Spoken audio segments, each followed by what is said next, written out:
नमस्कार दोस्तों, स्वागत है आपका हमारे चैनल अमन सिंह ऑफिशियल में। दोस्तों, जैसा कि पवन सिंह का ये जो आप पोस्टर देख रहे हैं ना, इसके ऊपर मैंने एक वीडियो बनाया था कि पवन सिंह का एक गाना आने वाला है, वो 30 तारीख को आने वाला है, जो कि डीआरएस म्यूजिक से होगा। लेकिन और कुछ मैंने बताया नहीं था क्योंकि उसका अपडेट उतना मिला नहीं था। लेकिन दोस्तों, आप देख सकते हैं कि पवन सिंह का जो ये गाना का है नाम है राजा जी के दिलावा, जो कि आप लोग देख रहे थे कि साउथ वाला लुक वही गाना है ये शायद। हाँ, साउथ वाला लुक वाला ही गाना अब आ रहा है। वीडियो 30 तारीख को आप लोग के बीच होगा 6 बजे, मतलब 6 बजे सुबह में ये वीडियो आप लोगों के बीच होगा। और इसमें जो फीचरिंग कर रही हैं क्वीन सालनी, और सबसे बड़ी बात दोस्तों, आशु और प्रियांशु का इसमें जोड़ी आप लोगों को देखने को मिलेगा। आशु और प्रियांशु और पवन, मतलब भैया गर्दा मचेगा तो मचेगा।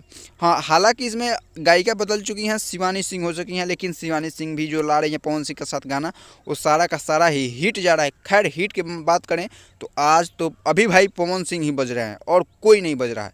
तो पवन सिंह बज रहे हैं। आप लोग डीआरएस म्यूजिक, यानी कि कल, आज 29 तारीख को मैं वीडियो बना रहा हूँ, 30 तारीख को ये 6 बजे, मतलब कि कल सुबह 6 बजे ये गाना आप लोगों के बीच होगा। तो जाइए और डीआरएस म्यूजिक को चैनल को सब्सक्राइब कीजिए और गाना को मतलब आने का इंतज़ार कीजिए कल सुबह 6 बजे।